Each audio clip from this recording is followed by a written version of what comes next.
welcome to this webinar. Good morning, good evening from wherever you're joining us from. We are really excited that you've taken the time to join us in this webinar where we'll be introducing you to a tool that can help you measure or assess the quality of work, particularly quality of work associated with job tech platforms in Africa. Now, my name is Mercy Mangeni, and I'm part of the venture building team here at the Jobtech Alliance. And just to walk you through what we are hoping to achieve by the end of this webinar is we're going to discuss why this tool is important for all of us. I know we have different stakeholders on this webinar, so just understanding why it's important. We're going to introduce the tool to you, and as part of what we did with this tool, we did pilot it with a couple of platforms. So sharing with you some of the findings or responses from those platforms. And we're going to walk you through how you can use or deploy this tool as part of your work and how you can get involved. Now, before all that, what is Jobtech? Now, Jobtech basically is platforms through which people can use to earn money online. And as a Jobtech Alliance, we did design a vast taxonomy that sort of helps us categorize job tech platforms in different categories and subcategories, and my colleagues will be sharing with you that taxonomy shortly. But for the purposes of this webinar, it's important to note that this tool would mainly be focused on two categories of job tech. That's platforms for offline work and platforms for digitally delivered work. So you can feel free to look at that taxonomy and familiarize yourself more and more with what job tech is. But we as the Jobtech Alliance, we are building an ecosystem around inclusive job tech in Africa. And you may be asking yourself, what exactly does that mean? So that means we want to make job tech more viable and scalable. That means, having sustainable models that are able to reach, large amounts of young people and women. We want to make job tech more inclusive. That means reaching the most vulnerable and traditionally excluded groups. And we want to make job tech impactful. That means enhancing incomes, work security, and meaningfulness of work. Now, we as a Jobtech Alliance care about impact on three levels. The first is the individual or the user level, and we do this through helping different platforms to increase access of services for the users or individuals, to increase their employability and increase the quality of work. The second level of impact is impact at a business level, where we support different platforms to enhance their viability and their scale, and consequently, these platforms are then able to increase the job outcomes for different users or individuals. And lastly, we do care about impact at the ecosystem level, where we're building a community of different stakeholders, such as yourselves, who are able to help us agenda set for the job tech sector. But over and above that, we are building a supportive, enabling environment. And as part of our work in achieving this objective, we have this, webinar. We're introducing the tool to you. So I'm joined by three speakers who'll be walking you through different facets of our agenda. We have Camille, who's part of the results and data team at CFYE, the Challenge Fund for Youth Employment. We have Matthew or Matt, who's an advisor to the ILO's System of Change Initiative, and Jasleen, who's a senior associate with the 60 Decibels, and all of them would be walking us through different facets of this tool. So now let's get to the exciting stuff. So why is this tool really important, and why should we care about it? But before we dive into it, I want to just hear from some of you, or curious to hear from some of you, to what extent do you think job tech platforms offer quality work compared to the alternative employment opportunities? So my colleagues will be launching a poll shortly, where you can give us your feedback around, do you think it's much worse? Do you think it's the same? Do you think it's better? If you can launch that poll. So to what extent do you think job tech platforms offer quality work compared to alternative employment opportunities. Do you have the poll? Let's launch the poll. Yes, the poll is launched and we have half of the responses. Yes. Thank you.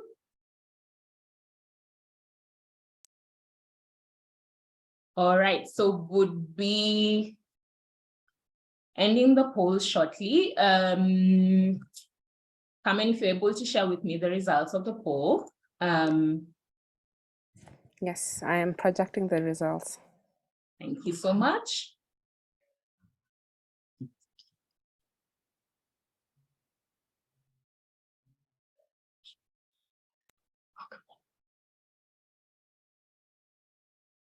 All right, so give us 1 second. Give me 1 second. I can summarize. So 50% said better, 25% said worse, 22% said the same, 3% said much better. All right, thank you so much for that, Carmen. And just to sort of zero in on the people that said it's worse or much worse, I am not really surprised by your responses, actually, because I know some of us are anchoring our responses based on what we know from the formal sector. However, it's important for us to understand the job tech platforms, particularly the users or the individuals, tend to interact with users that are coming from the informal sector into the job tech space. So it's really important for us to understand this tool from a user's perspective.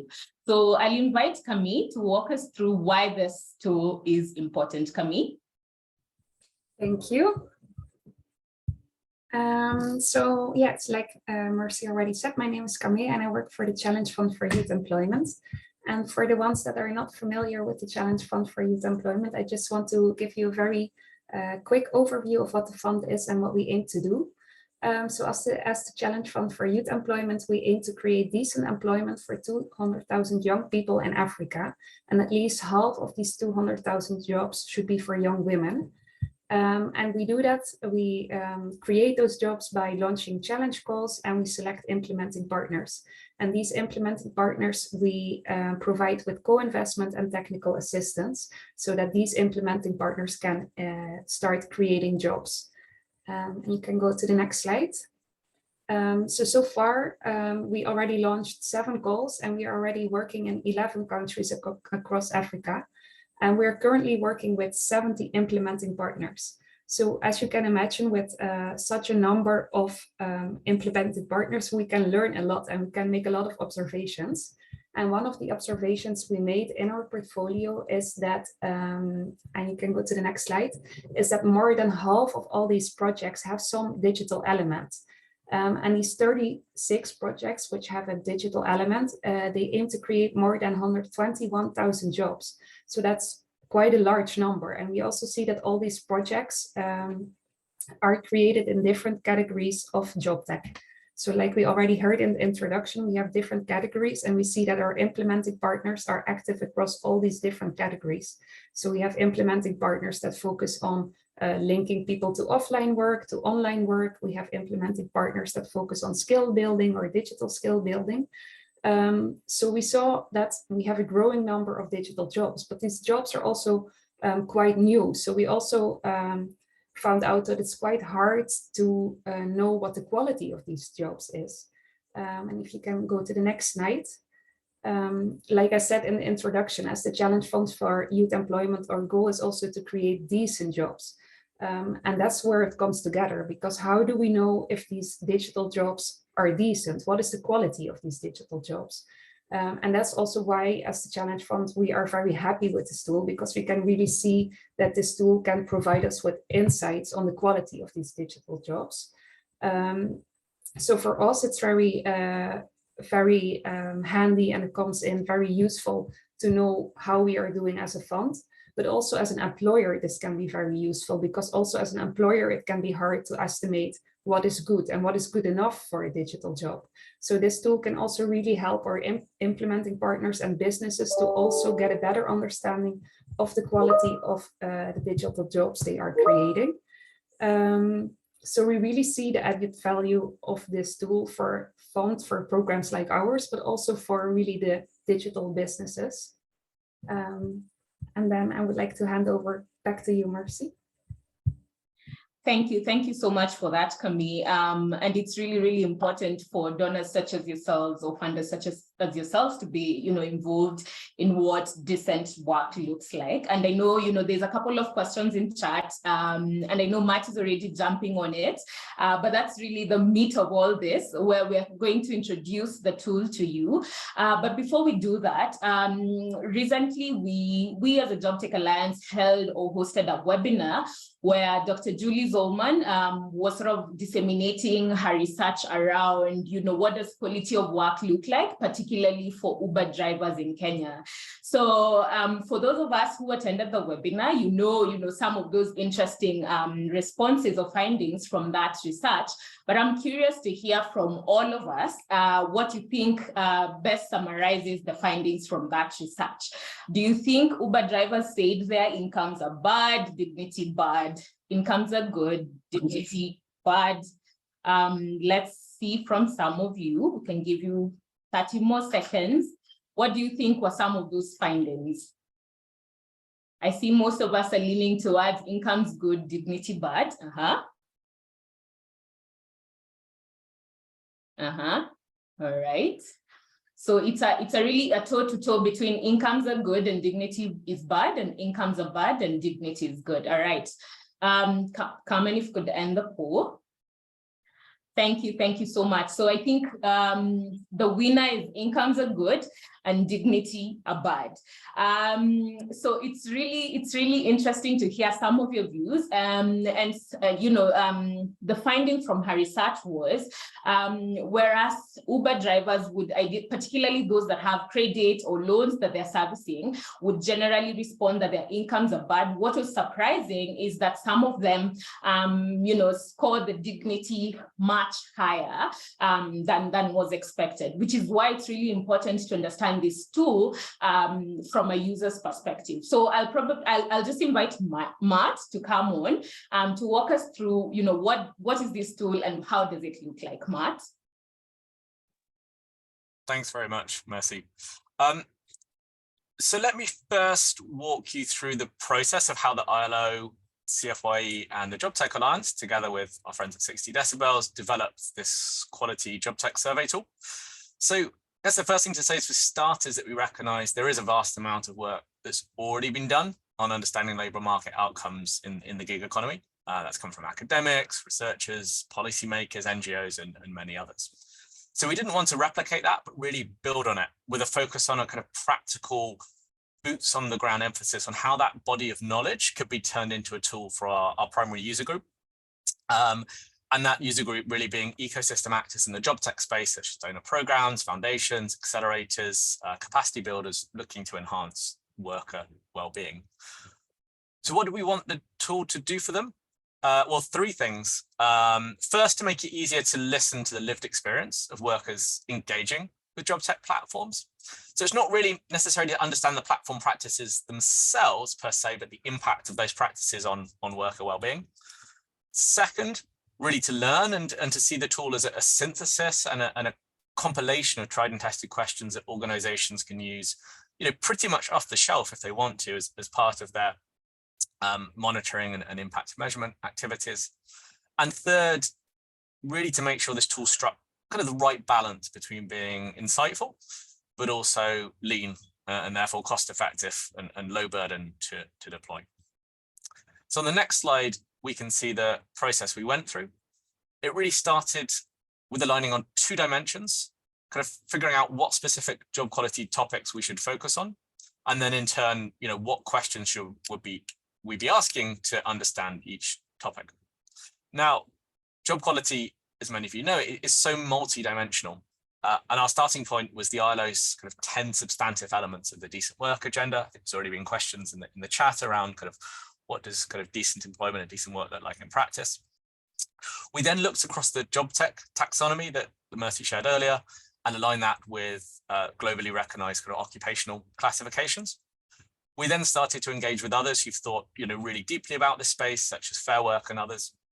And finally, we compiled a big long list of survey questions from existing resources, such as the EU, the United Nations, academics, OECD, and many others. And that long list was then whittled down into more of a short list, and a pilot begun with, as has been mentioned, CFYE implementing partners to test and validate them. And that's what we're really excited to share today, is some of the emerging insights from this pilot, as well as the tool itself.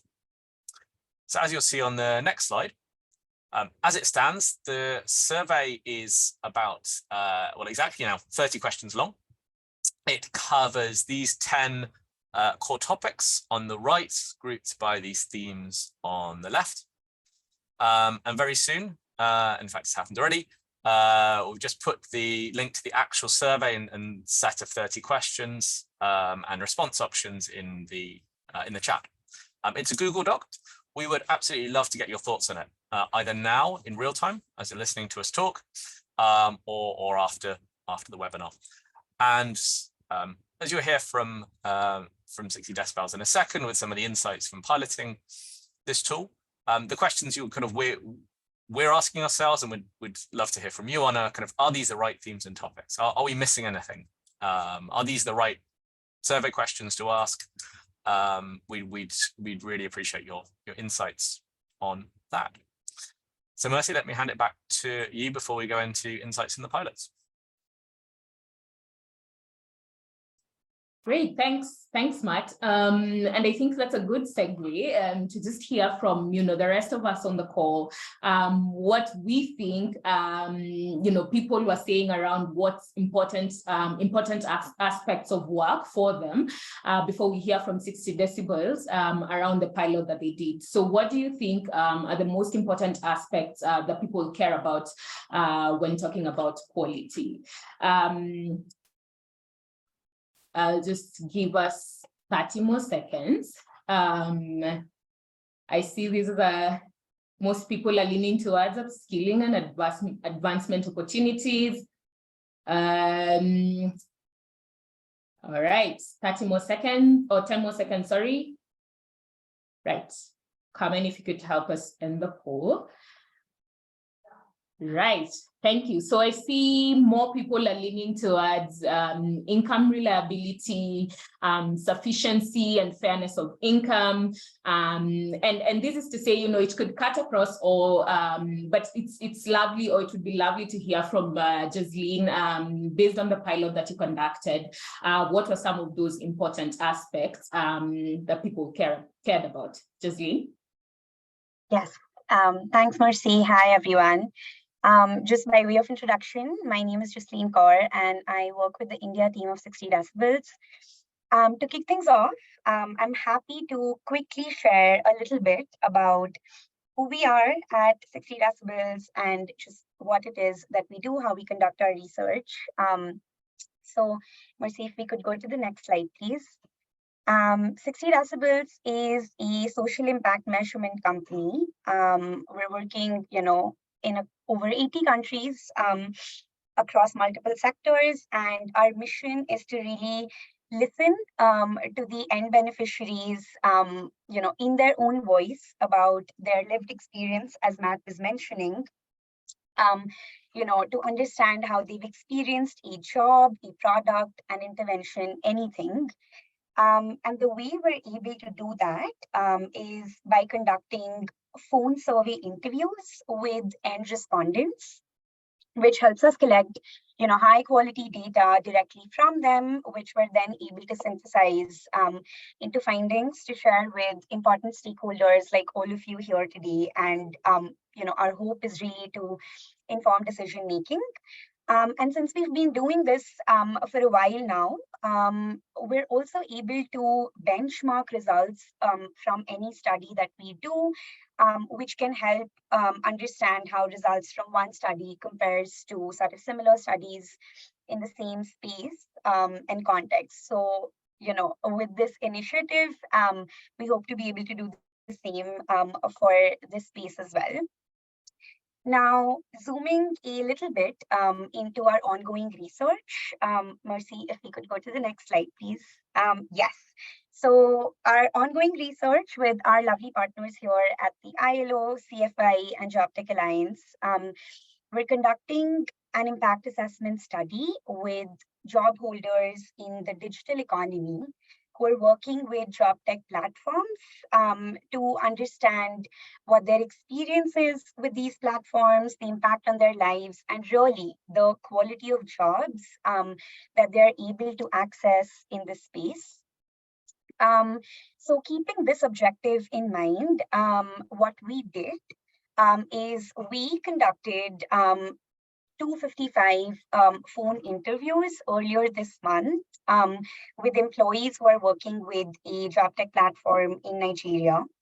The interviews were conducted by researchers who've been trained by 60 Decibels in our research methodology, and they're very much based out of Nigeria, where the respondents are also based out of.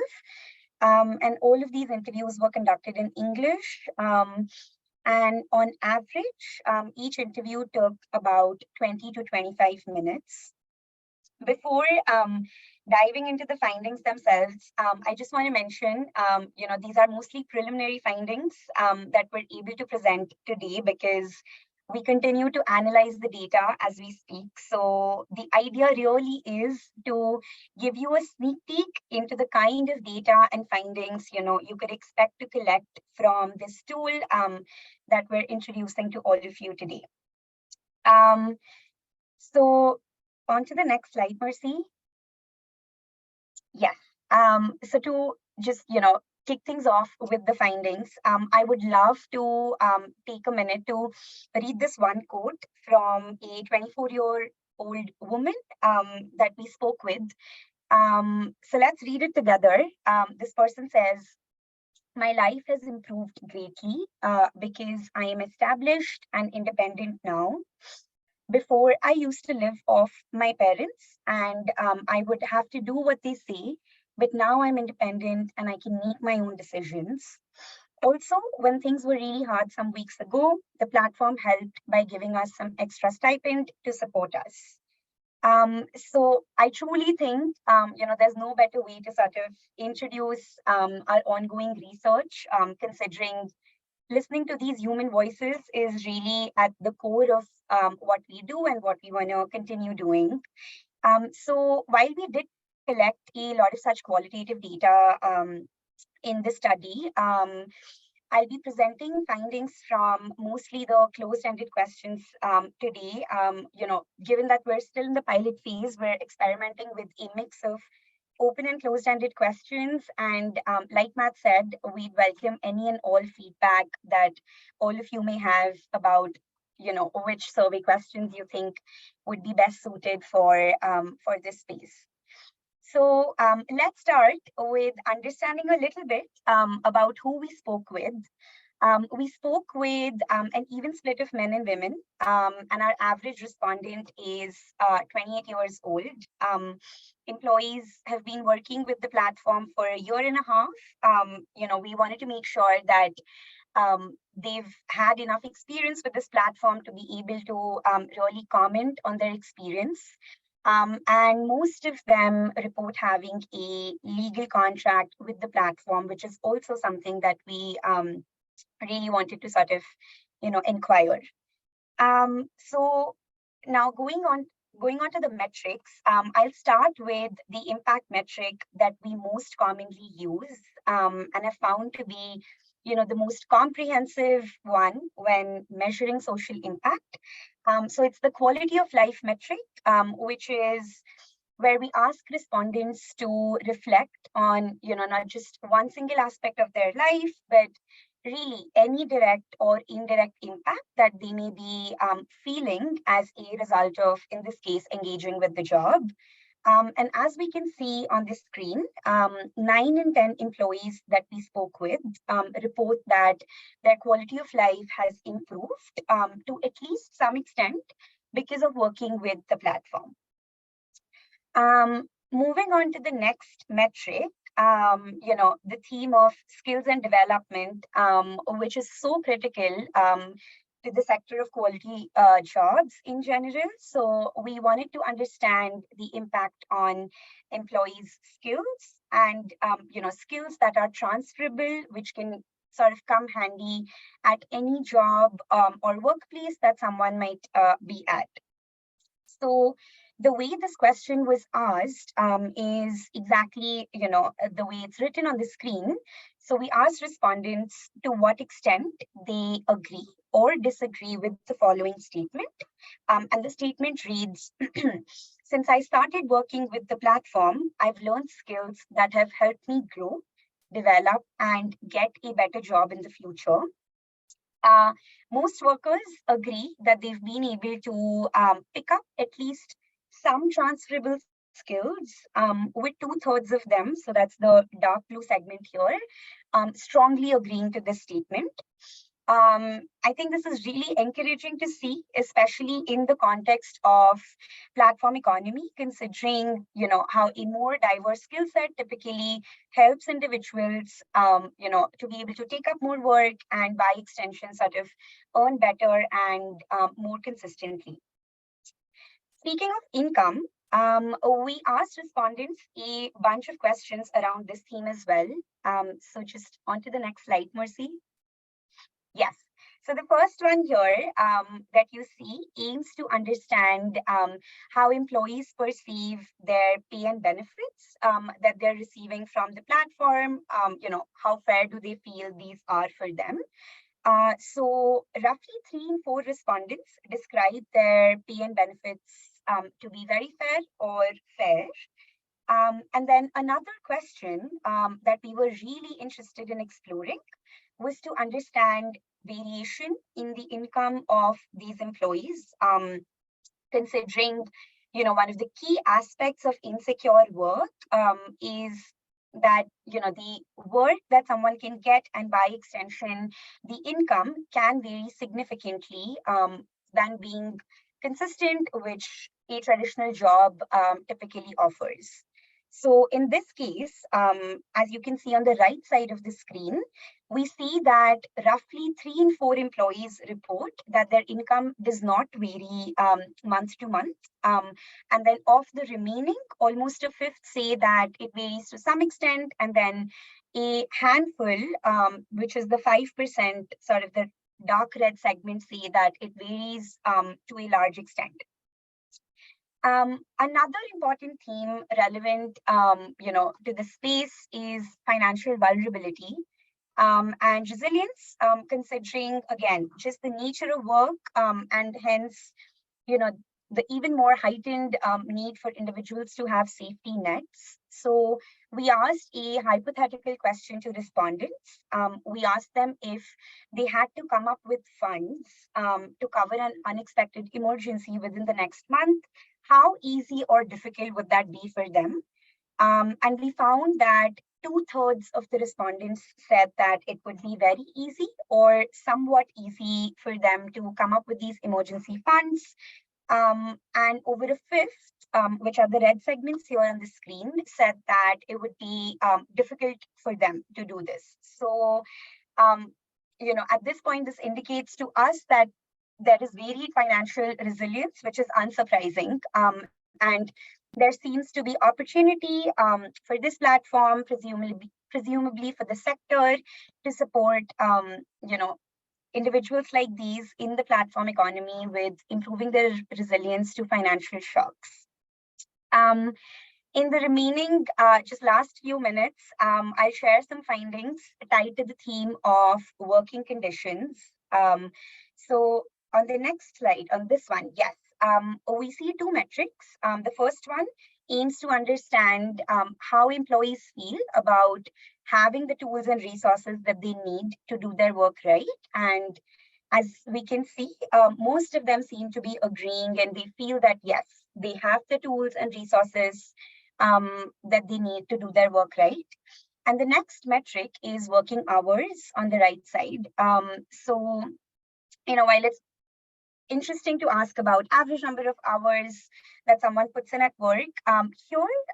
We did a bit of a deep dive, and we wanted to unpack how often someone is working longer hours in a day, in any given month, considering the erratic nature of work in this space. So it's encouraging to see that employees working with this platform are saying that they rarely or never work over 10 hours in any given day. So we continue to explore, this in future pilots to see if this looks different for different platforms. And lastly, the last few metrics that I would cover are on this slide. These are again tied to workplace culture. And we believe that, things like safety at work, feeling respected at work, and just having mechanisms that help represent employee voices are really important elements contributing and building the culture of any workplace. So, this is great news to see these like really high numbers, considering I think all of us can agree how we spend the majority of our waking hours at work. So it helps in having work environments that feel conducive in all ways. With that, I have come to the end of my presentation. And yeah, to round this up, I think I'm just going to echo what Matt said earlier. We're thrilled to be able to, do this. We're learning lots about the platform economy, and very much looking forward to feedback from all of you, just to be able to continue collecting data that feels valuable to the sector. Thank you. And I'm going to pass it back to Mercy. Thanks, Jasleen, for that and for sharing with us some of the findings from your pilot. And we're all looking forward to receiving, the final outcome from that continued pilot. Now, I just want to encourage us to continue putting in questions in the chat, please. If you have any questions for either Camille, Jasleen, or Matt, please go ahead and do that. But at this point, I'd want to, pull in Matt again to walk us through or speak about how this tool can then be deployed by different actors, such as yourselves. So Matt, go for it. Thanks, Mercy. So there's a few different ways to use this tool, or at least a few different ways that we've thought about. First of all, it can be used as a kind of a little bit like what Jasleen was describing there, a standalone instrument, which could either be a kind of one-off or repeated, that an interested party, say a project or an investor, uses to work with a Jobtech platform to deploy, and often bringing in an outside organization like 60 Decibels to kind of administer and run the survey.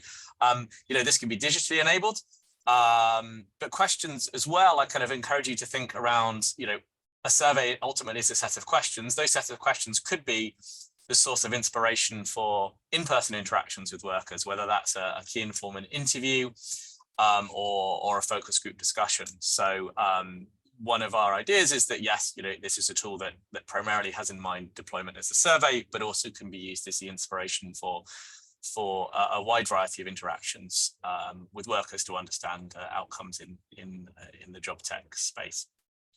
The tool can also be used in a kind of embedded way, embedded into platforms themselves. And this is something we haven't tested yet as part of the pilots, but something we're interested in thinking about next. In a way, this is, Jobtech Platforms is the owner of the survey, and it will help them not just understand worker feedback on things like job satisfaction, but also outcomes associated with engaging with that platform.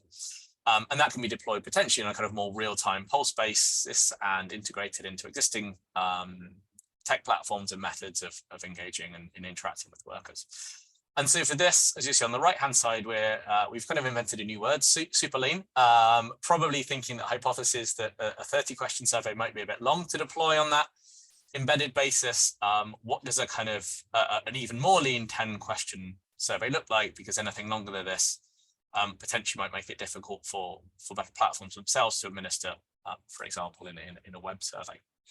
I think one important thing here on the difference between sort of one tool, different approaches is that I think a paramount concern always should be and has to be protecting workers. So it's not always, I think, appropriate for platforms to directly ask some of these questions to workers on their platform themselves, and probably not all questions will be suitable to ask. Think about kind of sensitive topics, or especially the case where it's the platform practices themselves that are causing harm, and workers won't be able to respond potentially freely and may even fear retribution for their responses. So I think as kind of good practice and guidance, we really would, however it's deployed, encourage users of the tool to follow what's known as the WEST principles. If you don't know them, I'll put the link in a second, which in the chat, which are really a set of guidelines that were developed collaboratively to maximize the impact of technology-driven efforts to understand and engage workers, primarily in global supply chains, but has much broader applicability to the job tech space as well. So if we move to the next slide, I think one of the really interesting things we're doing now, reflecting on not just kind of what questions to ask and what data to collect, but what does that tell us? And Jasmine's given us some great sneak peek into some of the insights already. But I think the perennial challenge is kind of what does good look like in this space, and how to interpret, what people are saying. Because the whole idea of the survey, just to recap at the beginning, was to capture this more subjective individual experience of workers engaging with job tech platforms, and to understand and engage with their voice. But obviously how people, if you're thinking from a kind of subjective perspective, how people perceive work and the outcomes they're experiencing depends on how they assess jobs.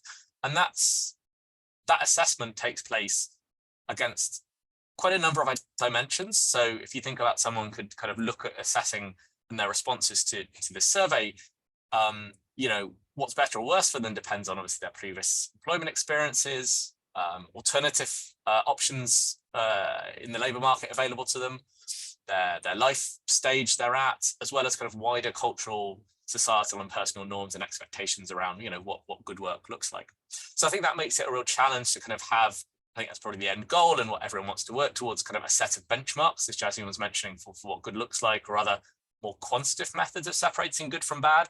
But it's going to take a lot of time to develop that, the kind of the data that's needed to arrive at those benchmarks. So the approach we're going down at the moment, and would love to get your feedback on, to try and unpack all of this into kind of what good looks like, is actually adapting an approach that some of you might be familiar with, being used by the Lords Foundation, and it's called rubrics, which are basically shared language for describing and qualitatively rather than quantitatively assessing what good looks like. So this is a scale, and the idea is for each of the topics that we've been talking about before, whether it's kind of income, working conditions, or job security, to have a best fit based on the survey responses, as well as triangulating other primary and secondary data, as to whether a specific job quality topic is being experienced is kind of along the scale from harmful to survivable to thrivable for workers.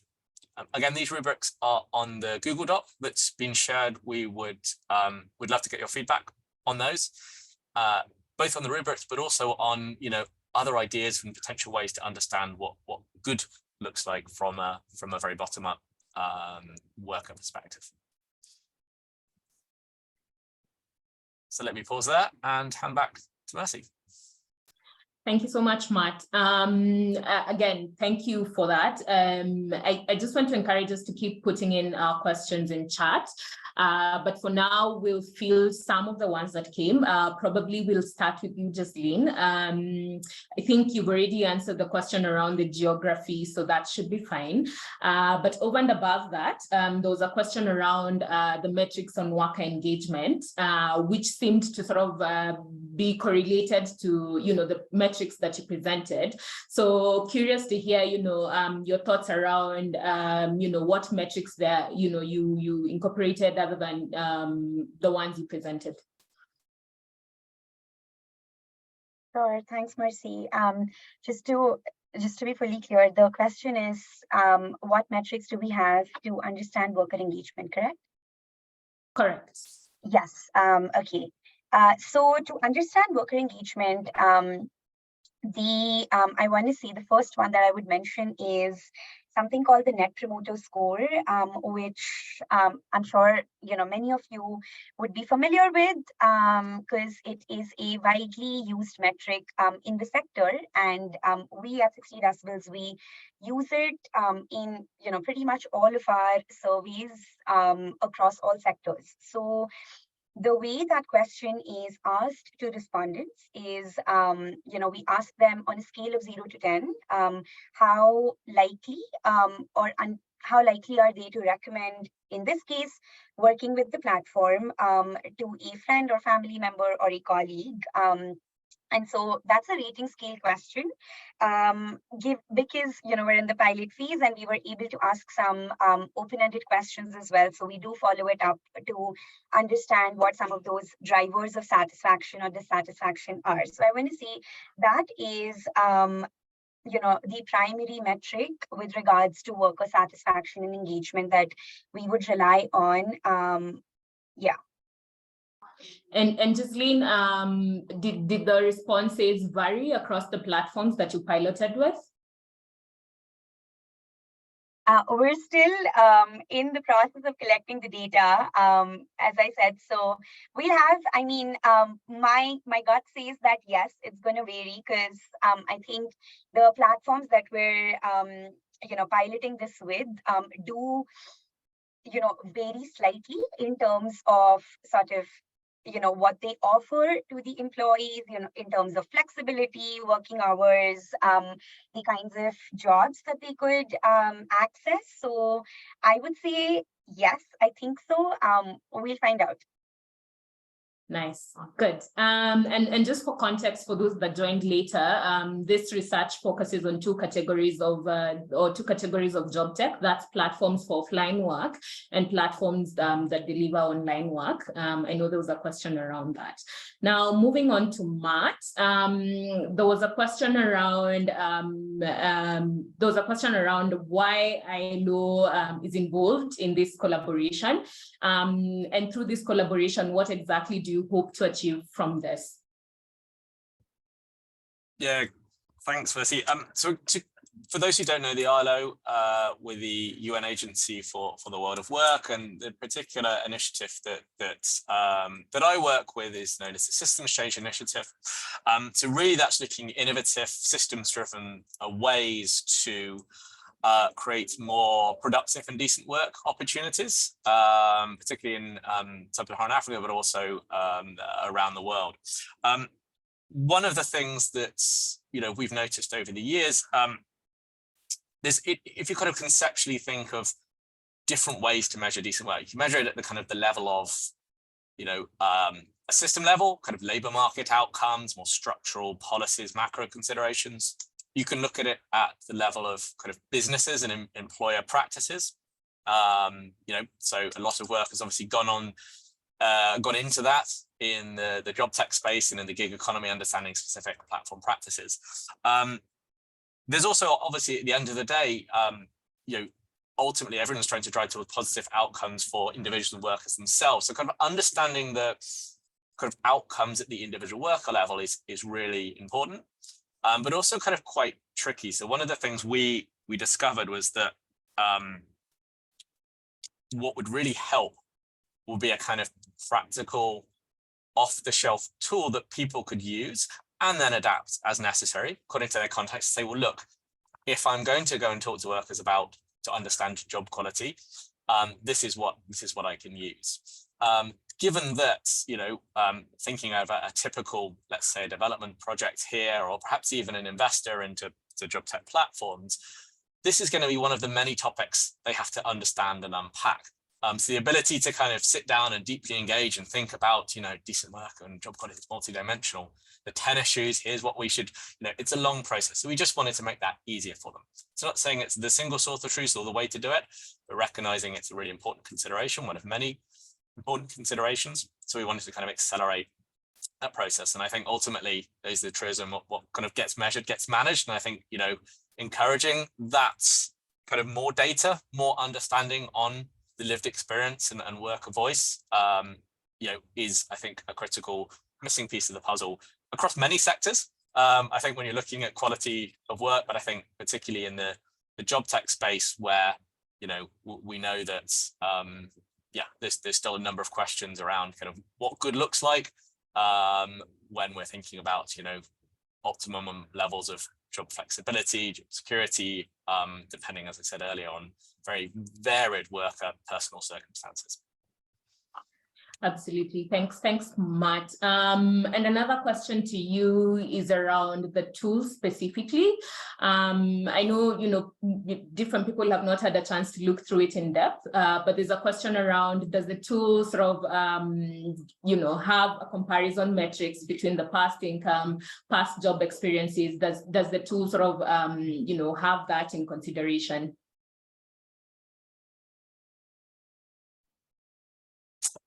Not explicitly drawn out in terms of what were you earning before, what were you earning now, what was your job security before, what job security now, because that's a little bit more, I guess, around the kind of, this is all self-reported, but that's more self-reported kind of objective. What we were looking for is kind of perceptions of kind of levels of satisfaction now, you know, ability to balance work-life obligations. However, of course, you know, those perceptions are often driven, as I was mentioning before, by both kind of available alternatives and what people were doing beforehand. So it's not explicitly called out, but it is obviously, you know, a part of the mix when people are responding to the survey and kind of evaluating their current work. One of the natural things is to kind of look at what they were doing in the past or what they could be doing instead. Cool. And Jasleen, from your pilot, did you tend to cover that as well?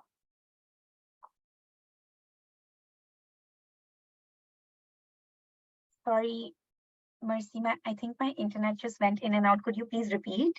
No worries. Did you do sort of a comparison of, you know, historical incomes when you were doing your pilot? No comparisons with historical income. I was just, although like I was typing something in the chat box, that we, on income, I think the one question that we are testing out is to understand if how that compares to living wages, given that that is something that is, you know, spoken lots about in the sector. So we're still experimenting though with living wage, because I know how, you know, as a concept, it continues to be a very live conversation. Got it. Thanks, Jasleen. And then lastly, I think maybe we can throw this to Matt. I know it may not probably be in this scope, but generally, for those that do 9 to 5 office work, you know, is there sort of a definition of decent work? If you just chime in on that, I think you've already responded, but just, you know, voice it so that we can close out with that. Sure. Yeah, and I think this is a really important question because, you know, how much to disaggregate the data and the insights based on kind of typologies of respondents. So kind of one I think that's being suggested here is, you know, is it useful to kind of look at those who've come from maybe an office setting to engaging, you know, 9 to 5 office setting to engaging with a job tech platform? Would their responses and the way they're perceiving the quality of work differ quite significantly from those who are maybe coming, you know, straight out of education or underemployment? And I think that's really important, and I think is kind of part of going back to interpreting the data. I think that's one lens of which the data can and should be cut. I'd actually be really keen to hear if people suggest other ways to do that. Obviously, by gender is a typical one. It could be by skill level, if there's lots of different kind of roles within one company. As mentioned there, obviously kind of their previous employment situation is one. Are there others that people can think of?